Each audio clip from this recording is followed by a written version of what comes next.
Bismillahirrahmanirrahim. Assalamualaikum warahmatullahi wabarakatuh. Welcome back to the channel, guys. So in this video, kita nak bincangkan something important, right? Very important, okay? Jadi please guys, find value dari video ni, okay? Right? Dan like always, jika bermanfaat, sharekan dekat kawan-kawan, alright? Okay, before that, saya just nak cakap that saya tak buat prep apa-apa untuk video ni. Saya tak ada listkan poin-poin apa saya nak cakap, right? Tapi saya rasa macam saya tak ready pun nak buat video ni, okay? Tapi saya rasa perlu saya bincangkan topik ni hari ini, okay? Jadi please guys, kalau you nak tengok kita consistently upload video macam ni guys, right? Please support this channel guys, okay?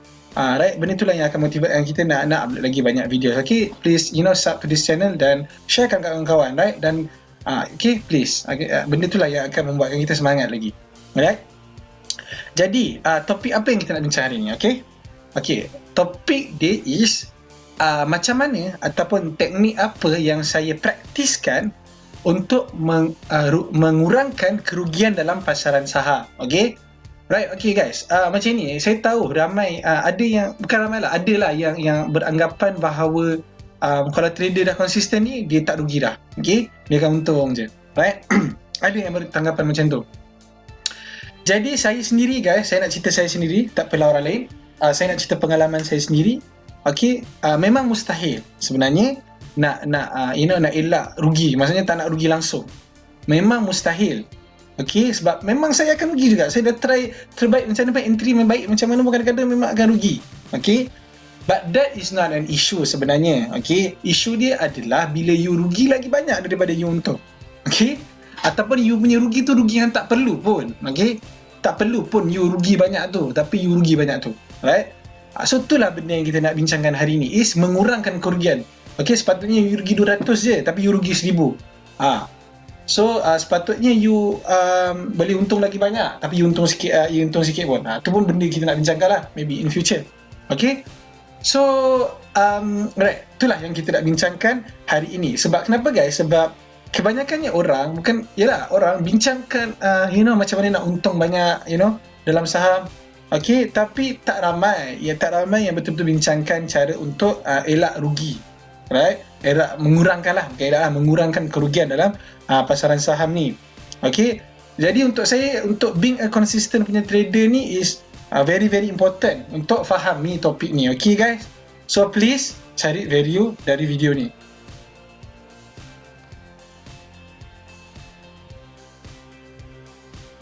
Alright, just saya nak cakap sikit, right?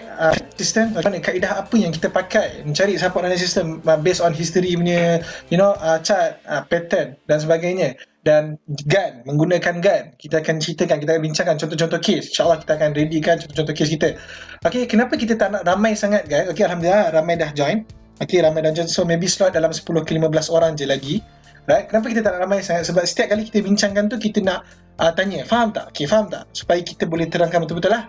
Okay, maybe we gonna spend a bit time lah for that session. Okay, tak ada masalah. Kita insyaAllah kita nak explain betul-betul pasal support dan resistance. Okay, jadi kepada sesiapa yang nak join tu, just klik link di bawah lah. Nanti adik saya akan reply, okay, untuk details pasal sharing session khas tu next Ahad, okay, 21 Mac. Right, jadi kita dah listkan 2 point yang kita nak cakap dekat sini, okay. Alright, kita dah listkan 2 point kita, okay, right. Okay, kita nak bincangkan terus. Kaji ketika market tutup first, okay, cara untuk saya mengurangkan kerugian saya, okay. Nanti kita akan beritahu kenapa. Ada 2 time yang saya suka membuat kajian ni, okay. First is malam sebelum saham buka esok, satu. Dan kedua is tengah hari, time tengah rehat. As you guys know, bursa dia ada rehat belah tengah hari, 12.30 sampai pukul 2. 2 pun ada session sampai 2.30, okay. Jadi waktu 2 ni lah yang normally saya akan buat kajian saya, okay, right. Dan for me, benda ni is applicable untuk siapa-siapa pun. If regardless you buat intraday ke ataupun you swing ke, okay, saya rasa sesuai untuk semua orang, okay. Sebab saya sendiri pun saya ada intraday, okay, saya terus terang saya cakap, ya. Jadi saya rasa benda ni is sesuai lah untuk semua orang, okay, untuk dipraktiskan. InsyaAllah kalau bermanfaat, praktiskan, okay. Right, jadi saya nak cerita sikit, saya terus nak bagi contoh kes ACIB, okay? Right, apa yang saya nak cakap, right? Ada orang beranggapan bahawa, okay, kalau you nak intraday ataupun you nak ayat bahasa Melayu kita lah, rempit lah kan, okay, dia esok tu dia beli terus dan malam tu petang tu dia jual, okay, tanpa membuat kajian apa-apa pun hari sebelum tu ataupun apa-apa. Untuk saya tak berapa selesa dalam keadaan macam tu, dan normally bila saya buat macam tu, saya akan senang loss daripada untung, right? Okay, tapi even though you nak intraday pun, tapi you buat kajian siap-siap, right? Tapi you punya niat memang nak intraday, tapi you dah buat kajian siap-siap. Okay, saya akan explainkan macam mana. InsyaAllah saya akan explainkan terus dalam point ni. Okay, contoh kes. Okay, kita ambil ACIB, right? Malam sebelum. Okay, memang benda ni dah berlaku. Okay guys, right, saya tahu dah berlaku, tapi kita kena bercerita lah benda ni dah berlaku, right? Kejap lagi saya ada benda saya nak cakap sikit pasal benda ni lah. Ada orang cakap pasal benda ni, saya nak ulas sikit. Saya takut saya terlari topik nanti. Okay, saya nak cerita pasal ACIB dulu. Right, contoh. Okay, malam semalam you dah kaji, let's say lah you dah ada 5 watchlist. Okay, let's say Awantec, ACIB, K-Power, AirAsia, right? You dah buat. Okay, macam mana you nak buat? Apa yang you boleh buat malam sebelum tu, even though you dah niat pun nak intraday, you boleh buat, you buat siap-siap EP. Okay, EP if ACIB, contoh ACIB break. Okay, berak pula.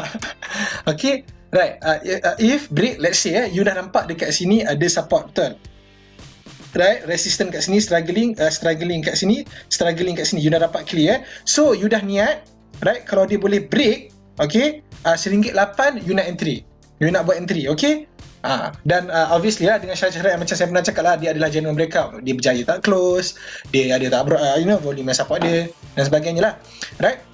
So if ACIB break, let's say RM1.8 contoh, okay, you nak enter. So orang akan pakai gun lah, ataupun you setkan TP. Contoh ACIB RM2 lah contoh, you buat TP. Tapi obviously kalau you nak intraday, susah sikit lah dia nak capai TP betul-betul terus, right? Kadang dia ambil masa lah kan. Tapi ikut you lah, to up to you. Macam normally saya akan ikut gun lah kalau saya TP, right? Kalau nak intraday ni, right? Ataupun tengok lah, kalau dia volatile obviously InsyaAllah boleh lah reach TP dia. So itulah yang benda you boleh buat, even though you nak intraday pun ataupun nak swing. Kalau swing obviously you buat je lah TP you, let's say RM2, RM2.50 kan contoh, okay, dan you hold je lah. Okay, so buat kajian ketika market tutup, dan ni lah salah satu contohnya, you buat TP ikut gun, contoh ikut gun. Okay, tak kisahlah RM1.860 ke 1.890 ke, kalau you tengok gun, right, referkan gun punya resistance contoh. Okay, so itulah cara dia. Okay, dan saya nak bincangkan kenapa saya cakap buat kajian ni awal-awal ketika market tutup, right, even though you nak intraday pun. Okay, contoh macam you nak masuk, okay, you nak masuk terus tanpa you buat kajian, right? Contoh lah counter yang tengah volatile, right? Okay, bila you terus masuk, the problem is you tak ready betul-betul. Maksudnya you tergopoh-gopoh, okay?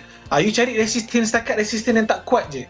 Faham tak? Maksudnya you support pun you tak ada clear, you macam terkejar-kejar sebab you takut tertinggal harga. Okay, maksudnya you takut tertinggal harga tu, maksudnya you tak boleh dapat harga tu nanti, right? So you akan buat decision yang kurang baik. Maksudnya tu resistance yang tak kuat sangat pun, tapi bila pecah you terus beli. Ataupun tu dah bukan resistance pun, tu dah jauh sangat dah daripada resistance, tapi you beli.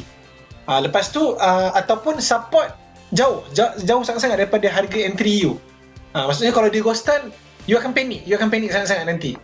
So bila you tak buat kajian, okay, to conclude first point tadi, bila you tak buat kajian dan you tiba-tiba buat entry, you akan, bila dia ghostan, you akan cepat panik, you akan tend to lagi panik. Sebab apa? Sebab you tak buat kajian yang lama lah, you tak spend betul-betul masa untuk nak buat entry tu. Lagi-lagi kalau you masuk banyak contoh. Tapi kalau you dah buat kajian malam sebelum tu pun, even though you nak intraday pun, you dah buat alert siap-siap, okay, you dah ada plan you siap-siap, even though benda tu tak berlaku pun lagi, you dah buat. Macam saya cakap tadi, okay, ACIB kalau break RM1.8 nak entry, ni kalau ni nak entry contoh, apa-apa counter pula. So you dah buat plan tu siap-siap, bila benda tu berlaku you tinggal nak buy sahaja. That is the strategi yang saya pakai, right? Bukan tiba-tiba esok jadi benda tu saya buat. Saya buat juga tu, tapi selalunya akan lagi senang rugi daripada untung. Okay, so itulah antara pengajaran yang saya ambil lah daripada sendiri. Okay, untuk poin pertama. Alright, untuk poin kedua tu actually saya dah cakap jugalah dekat poin pertama tadi. Cuma saya ada benda penting saya nak ulas sekejap lagi pasal support dan resistance. Okay, jangan kejar harga. Okay, jangan kejar harga ni means that, okay, contoh you dah buat SCIB RM8, right? Contoh, okay, let's say lah, okay, kita lukis, right? Contoh, you dah buat, okay, kita ambil contoh macam ni lah, okay, right? You dah cakap dah, okay, let's say lah ni SCIB punya RM8, betul? Ni let's say RM2.10, contoh, contoh, right? Okay, sekarang tengah trade area RM7 contoh, right? Dan dia consolidate lama kan, SIB kan, dan dia break contoh, okay? Dia break, you tak entry time ni, let's say lah you tak sedar ke, right? Tapi you punya plan memang nak entry RM8 punya break. Maksudnya 1810 dan 1820 tu acceptable lah. Okay, the problem is benda yang berlaku kat saya sendiri pun, okay, bila dia dah macam ni, dekat sini dah, dekat sini, then entry, faham tak? Sebab apa? Sebab you dah termiss yang ni. Squeeze yang ni you dah termiss. Time tu harga dia dah RM2 contoh. Okay, contoh lah. Okay, dan you entry. Obviously kalau dia ghost time tiba-tiba, tak mustahil lah dia nak ghost time pun. Sebab even though let's say lah dia ghost time sampai RM9 pun, okay, dia still consider high juga, high low lah. Alright, dia still masih di consider uptrend lah dalam keadaan ni. Tapi you akan panic lah, right? You akan panic. So bila you panic, right, dalam keadaan ni, you might sell your position sebab you dah rugi banyak juga. 10 bit daripada RM2 jadi RM9 contoh dekat sini, right? Dan you akan jual sebab you panic, right? Dan dia naik balik nanti. So this is one of the common mistake yang saya buat dululah. Okay, bila saya tertinggal tu, bila you dah tertinggal, you kena accept lah. You kena accept that you dah tertinggal lah. Ni being a trader lah, you kena accept benda tu. Right? Tapi kalau 182, 183 tu boleh acceptable lah. Kalau you termiss tu biasalah. Okay? This is the problem. Okay, kenapa ada orang setengah orang dia miss benda-benda macam ni? Right? Satu dia queue harga. Maksudnya dah breakout 1810 lah, 1820, tapi dia queue juga 18. Which selalunya you akan kena tinggal lah. Normally kalau tengah dia tengah laju macam tu, tengah volatile, normally bila dia breakout dia akan naik lah. Tu antara mistake yang saya buat sendiri dulu. Okay? Jadi jangan kejar harga. Tu adalah point untuk jangan kejar harga. Alright, before we end our video, saya ada benda penting nak cakap, okay? Right, hari Selasa saya ada upload video pasal AirAsia dan Awatec. Okay, dalam satu group ni saya ada post lah. Dan ada seorang ni cakap macam ni. Saya tak tahu apa maksud dia, tapi saya baca apa yang dia cakap je. Kalau tone salah ke, sorry. Tapi apa yang dia cakap, cerita benda yang dah lepas, yang akan datang tak tahu kan. Alright, kenapa saya nak ulas benda ni? Sebab saya rasa penting kepada orang yang beginners yang takut salah faham benda tu. Dia anggap nanti fikir benda depan je. Okay. So saya nak ulas benda tu.